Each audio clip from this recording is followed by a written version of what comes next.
So, at long last, after 2,000 years, YouTube finally decided to send me the silver play button as a reward for reaching 100,000 subscribers. I don't know what took them so long. Probably it's the fact that I live all the way out in Europe, so it just takes forever for shipping to go through. But I'm glad that they finally sent me the button. I was wondering if they were ever going to do it. The truth is that I've actually had this for a month. I just didn't make a video about it until now. Some of you guys noticed that during the stream. I was waiting for my new camera to come in. I ordered a new camera for Christmas. You may notice that the video quality is far superior to what it used to be.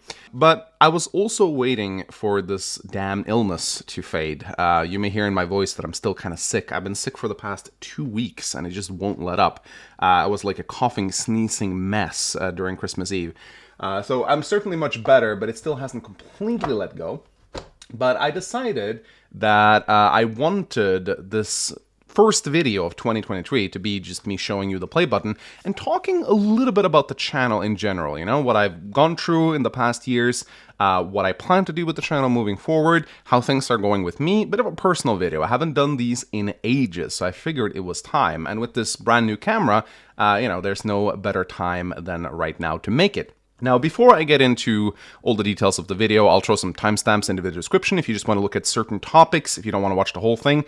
I just want to give a huge thank you to everyone who donated during the charity stream. We were able to raise $3,200, and what really makes me happy about this is that nearly all of the money went directly to the charity. We were able to route it so that the donations would just go straight to the charity without YouTube taking a cut, and that makes me very happy because I don't like it when YouTube takes a cut from charity donations. It was amazing. You can still go watch the stream if you missed it, and I'll definitely continue making this a tradition of giving to charity at the end of the year. It feels very good to play Fire Emblem for a worthy cause, to help children in need, and I can't thank you enough for contributing to it. It wouldn't be possible without you guys. Anyway, without further ado, let's get into some topics, shall we? So the first thing I want to talk about in this video is how I felt when I finally reached my lifelong goal of hitting 100,000 subscribers. And this may sound a little bit strange to you guys, but I thought it was going to be like a rush of endorphins and dopamine. I thought I was going to be like walking on the clouds. But the truth is, after it happened, I didn't really feel that much. It wasn't like any bad feelings or anything. I wasn't feeling sad. But I definitely wasn't feeling as much as I thought I would. I kind of just looked at the channel and I was like, that's neat. And it was nice, you know, the congratulations from my friends rolled in and everything, but it wasn't really the spectacular, grand feeling that I thought it would be, especially considering it was a lifelong goal that I've been working so hard to reach.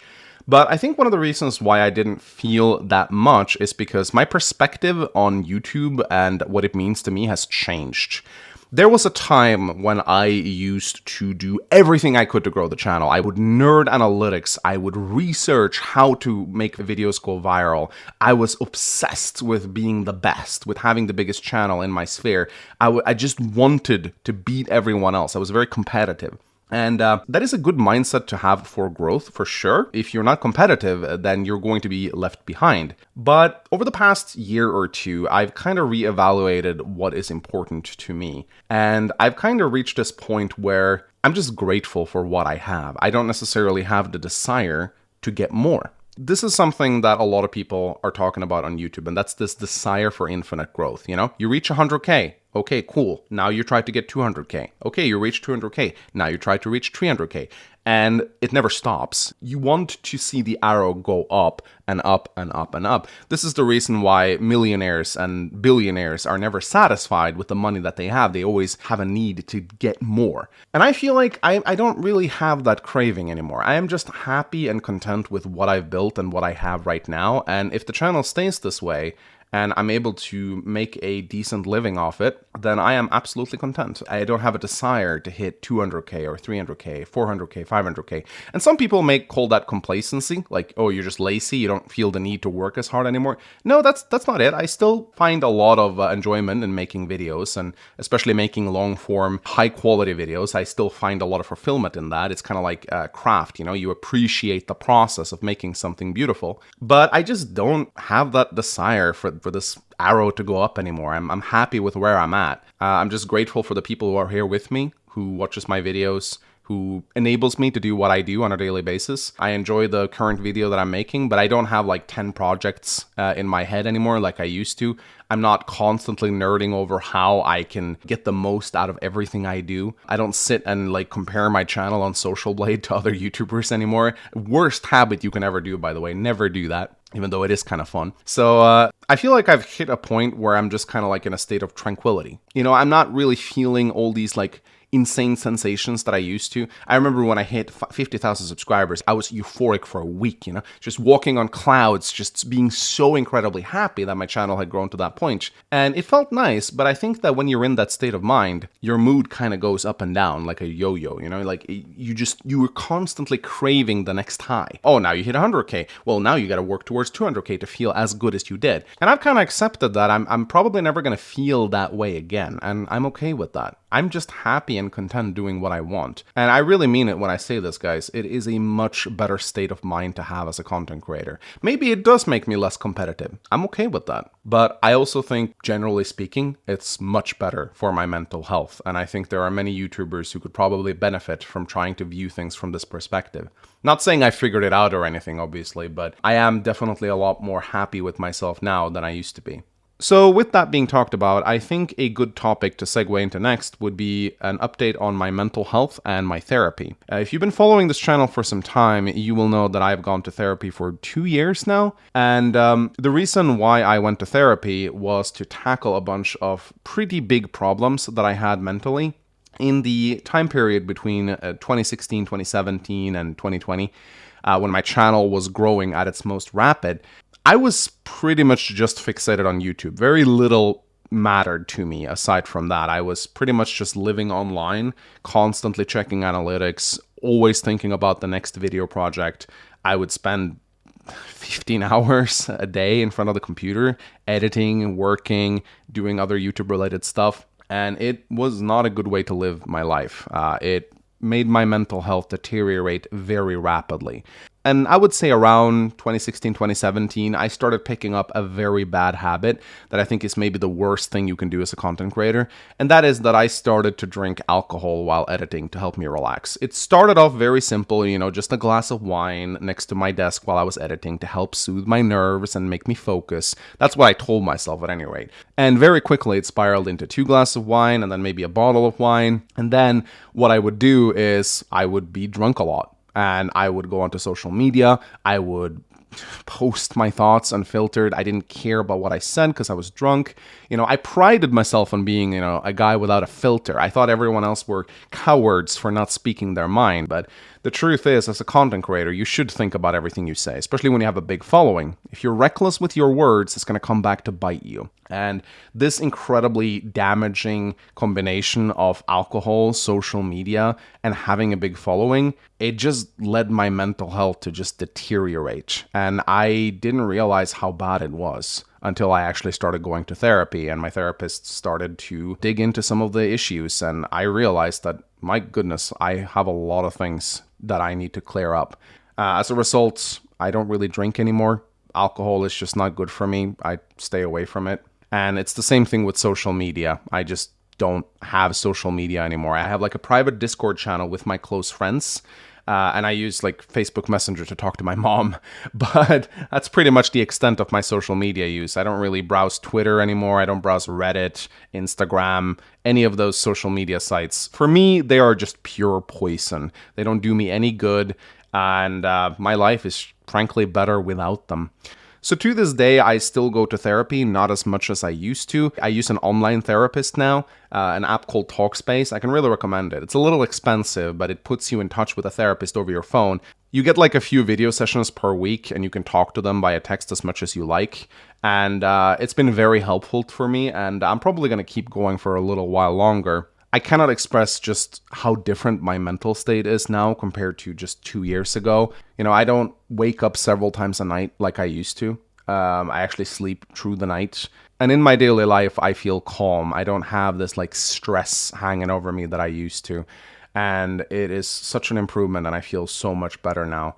So I'm very grateful to my therapists, and I'm very grateful to my friends who have supported me through this. I definitely have a long way to go still. Like, these problems that I had, they won't just go away I need to continue working on them, but I am optimistic for the future. As long as I don't waver, as long as I stick to my path and I keep progressing forward, I really do believe that I will be able to come out of this a much better person than I used to be.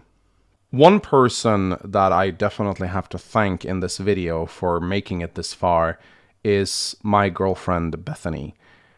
You guys only recently found out that we were a couple, but the truth is that Bethany and I have been together for 2 years now.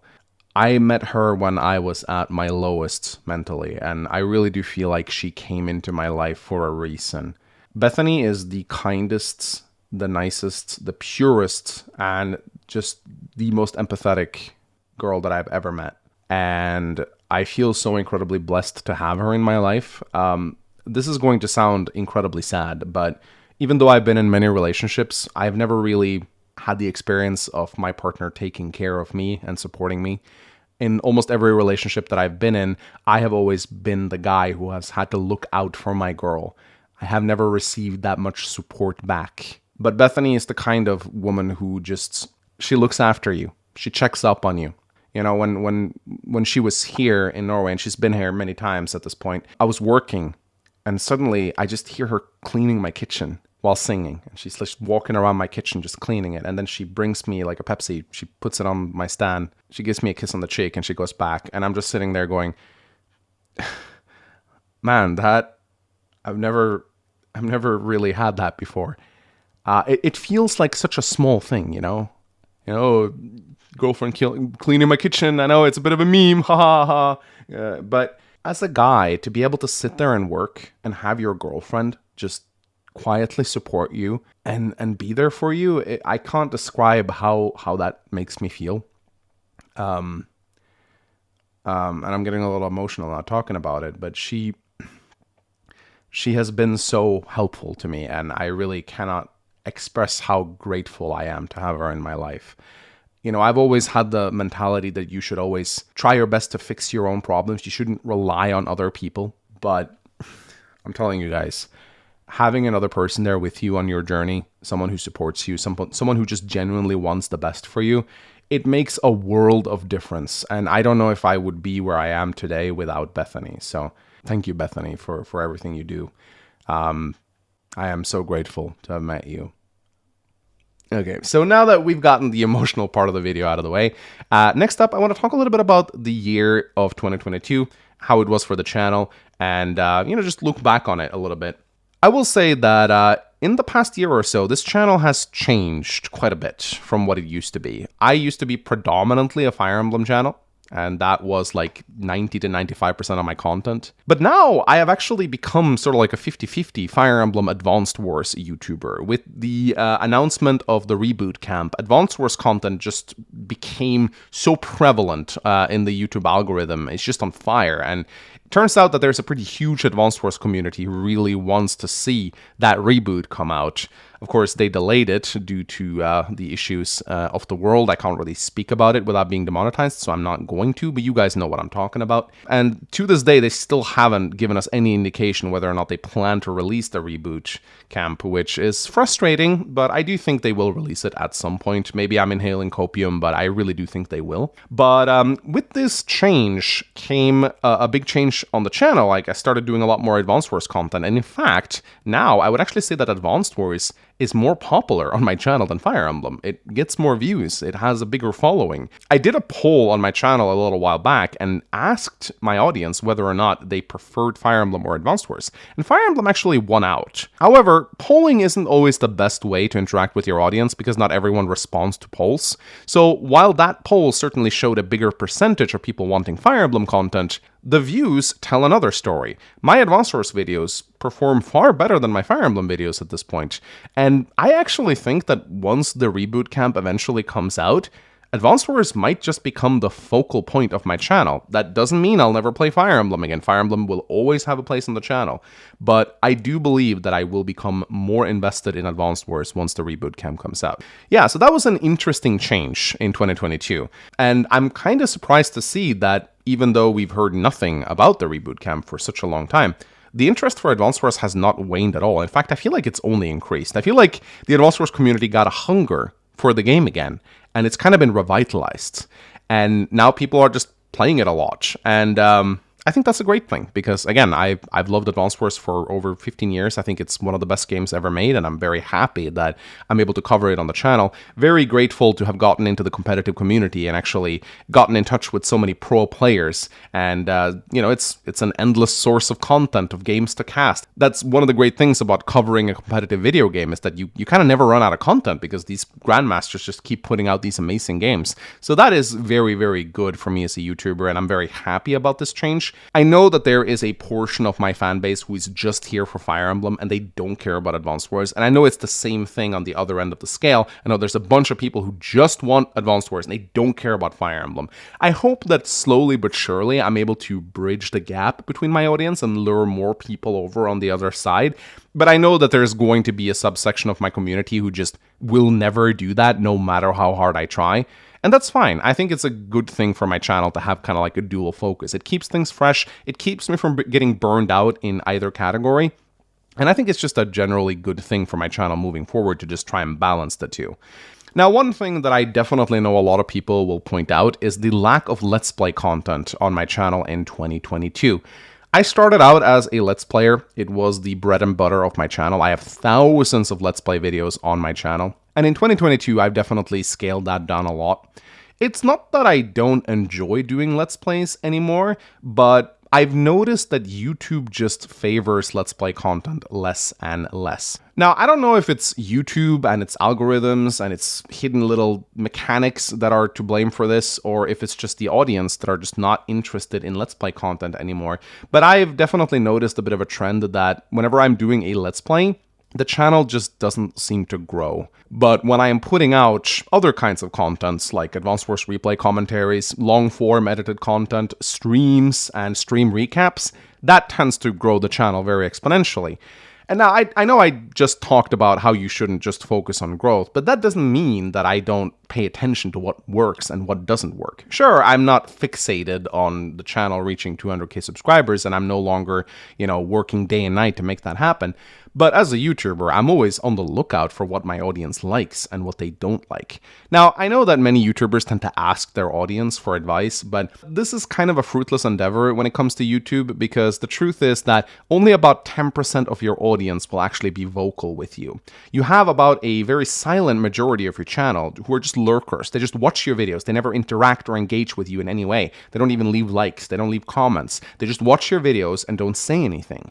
And so when you ask your audience, what do you want? You're only getting the opinion from the 10% in the front. The remaining 90%, they stay silent. The only way you can really figure out what works is to look at numbers. And again, I know I said I don't really nerd analytics as much as I used to, but I still do the occasional checkup, and I still make some mental notes about what kind of content is popular on my channel, and I do try to gravitate towards that. Sometimes I'll just do a video for the hell of it because I think it's fun, but most of the time I do like to make the content that I think you guys will enjoy the most. And the truth is, Let's Play content doesn't really work on YouTube anymore like it used to.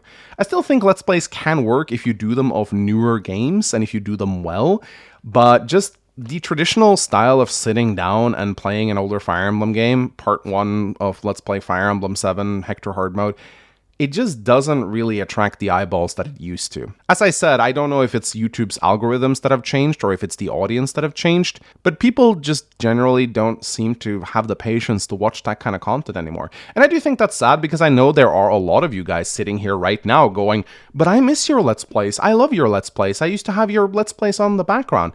And I'm not saying I'm never doing a Let's Play again, guys, but as a YouTuber, I have to be able to notice a shift in the landscape and a shift in the direction of my audience.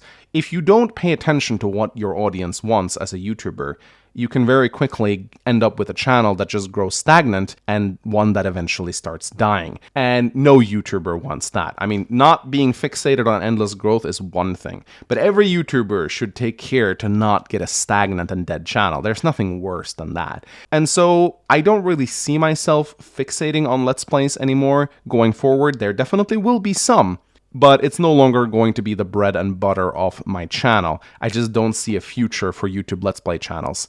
It doesn't work anymore, especially not if you're trying to get onto the scene as a YouTuber. So that is definitely something that I've been thinking a lot about this year. But that is a nice segue into the next topic, which is my future hopes for the channel. So up next, I want to talk a little bit about my hopes for 2023 on this channel. I know I briefly touched on this already when I talked about, Advanced Wars and the reboot camp and everything. But obviously, the big elephant in the room is that Engage is coming out. And it's a very controversial entry, one of the most controversial new Fire Emblem entries I have seen in a while. I would say that my audience is 50-50 on it. Like 50% of them are positive, 50% of them are negative, which is quite insane because that's not usually how it is when a new Fire Emblem game comes out. As long as I have been on YouTube, with every new release, there's always been an overwhelming amount of optimism. Usually the cynical bit comes a little bit later on after the game has been out. Like for example, with Fire Emblem Fates, everyone was hyped for it, and then they kind of started bashing it once they figured out how bad the story was. But then kind of like they started liking it again, and I'm definitely in that camp too. I definitely have gained a bigger appreciation for Fates in later years. But with Engage, I'm seeing a lot of negativity, and it does make me worry a little bit for the future of Fire Emblem. I like, you guys know my stance on it if you've been watching my news videos. I am cautiously optimistic for its gameplay. I am not expecting much in terms of story, but I'm hoping that at the very least the game will be fun to play, and I'm trying to keep an open mind. I'm not going to go into it being negative. I know a lot of people don't like its character designs, and they kind of feel like it's a cheap Chinese Genshin Impact knockoff of Fire Emblem, and I understand those criticisms. I really do. I feel it too. I'm thinking to myself, like, is this really Fire Emblem? But again, always have an open mind. Try not to have huge expectations going in, and you'll be less disappointed. At least that's the mindset that I try to live by. But obviously, Engage will get a spotlight on my channel. When it comes out, I intend to really delve deep into it. I'm going to play it. I'm going to make videos about it. I hope it's good. If it is, I'll praise it. If it's bad, I'll bash it, like I always tend to do. So regardless of what it turns out to be, I think it's going to be an exciting time. But I will say that if Engage is a dud, then I think it's going to be very bad for the Fire Emblem community as a whole. Now, what makes me hopeful for the future of Fire Emblem isn't related to Engage at all. It's the fact that the person who leaked Engage also leaked that they are working on a remake of Fire Emblem 4 Genealogy of the Holy War, one of my favorite Fire Emblem games in the series. I think it sits at number 2. It has one of the best stories ever told in Fire Emblem, and while its gameplay mechanics can be a little awkward, especially to newer players, a remake can really fix that. In fact, I made an entire video about how I would want a remake of Fire Emblem 4 to look like. If you want to check it out, I'll link to it. My hopes is that they will be able to remake Fire Emblem 4 in the same spirit that they did Fire Emblem Echoes Shadows of Valentia, which I think is a beautifully presented game. If we can get a Fire Emblem 4 remake in that style, I will be so happy. And it's just going to be a great time. I know that a game like that is a game that I will really, really love. So I am holding out hope that the leaker who predicted Engage didn't lie when it came to Fire Emblem 4, or that the idea hasn't gotten scrapped or anything like that. And that's kind of what's keeping me going. That is what I'm looking forward to. Engage, it might be good, it might be bad, but it's not really what I'm the most excited about. I just want to hear more about this potential remake. Now, Engage and Fire Emblem aside, I'm obviously going to continue doing Advanced Wars going into 2023. I've really enjoyed covering the competitive scene, watching some of the best players in the world duke it out. We have this amazing replay viewer tool now that allows us to view games with improved graphics, which has really helped so much. However, I am actually going to tell you guys about a little plan that I have, and it's still in its early stages, but I am very much contemplating doing something that I've been wanting to do for a long time, and that is to create Advanced Wars by Web 2.0. I'm obviously not going to call it that, but my problem with Advanced Wars by Web as it is right now is that it's a 20-year-old website. Its code is very old, and the developers behind that site are scared to add updates to it out of fear of breaking the code. And I really think the time has come to get a much improved competitive online site, and I am very much contemplating gathering together a team to work on such a site. It would be a huge undertaking for sure, and of course, you do risk stepping on Nintendo's toes. I would definitely not call it Advanced Wars by Web. I would give it a different name to avoid copyright infringements. But of course, there's always the gray area of using their character models and everything. You still very much risk that Nintendo will shut down your site. but I think it's a risk I'm willing to take. I mean, Advanced Wars by Web has existed peacefully for 20 years without Nintendo doing anything about it, so I think it's safe to say that they don't care that much about it. But yeah, that is something that I've been thinking about for a while. I definitely want to do something for the Advanced Wars competitive community, give them a better place to play with updated graphics and a site that doesn't break all the time. It's still just something I'm thinking about, but I really would like to do something about it.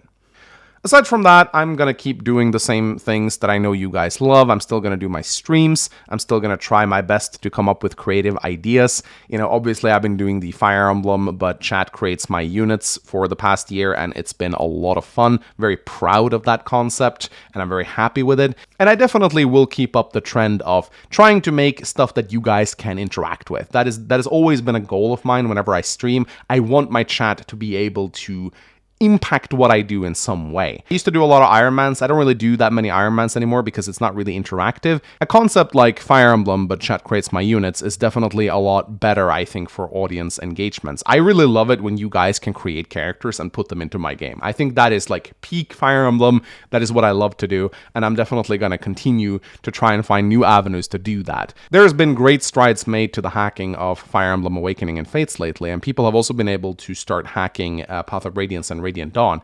And if these hacking tools become more accessible to the public, I would definitely love to run a series on those games. I think that would be a lot of fun. And of course, the last thing I want to touch upon is the release of my Fire Emblem ROM hack, Andaron Saga. The trailer dropped a few days back. If you haven't checked it out, go watch it. I poured my heart and soul into that trailer. I spent a lot of time on it. And Andaron Saga as a whole is a ROM hack that I have dedicated so much time to. It's a big passion project of mine. I have been dreaming of making a full Fire Emblem hack for years. I always just made these like little funny meme ROMs and stuff like that. And in January of 2021, I gathered my good friends together in a team, and I just told them that I want to make a full Fire Emblem ROM hack, a serious Fire Emblem ROM hack that could be a standalone game on its own. And we have just been working relentlessly to make that happen. And, I realized that the amount of time and effort that I put into this, it won't necessarily like be super good for the channel or anything. Like I could have spent all that time making content instead. But for me, it's not really about what will give the biggest yields or the biggest results. This is about me fulfilling one of my lifelong dreams of actually creating a Fire Emblem game. This is something that I've been fantasizing about ever since I started doing Fire Emblem content on YouTube, and I looked at other content creators into hacking. And, I remember subscribing to a bunch of YouTubers who did like custom Fire Emblem hacks and stuff like that, and looking at it and just being amazed and thinking, man, I want to do that one day. And now I am. And I don't mean to toot my own horn, but I think you guys will be blown away by Andaron Saga. I think you guys will love it. Obviously I'm biased, it's my game, but I really do think it's a great one. I think the members of my team are so insanely talented. I think we have a good vision for creating a Fire Emblem ROM hack that will appeal to a large audience. I know a lot of people are worried it's going to be difficult, and it will be on its hardest difficulty, but on the lowest difficulty, it should be very accessible for most players, so I wouldn't be too worried about it. But I mean, I've gone the full distance. I've commissioned artwork of many of the characters.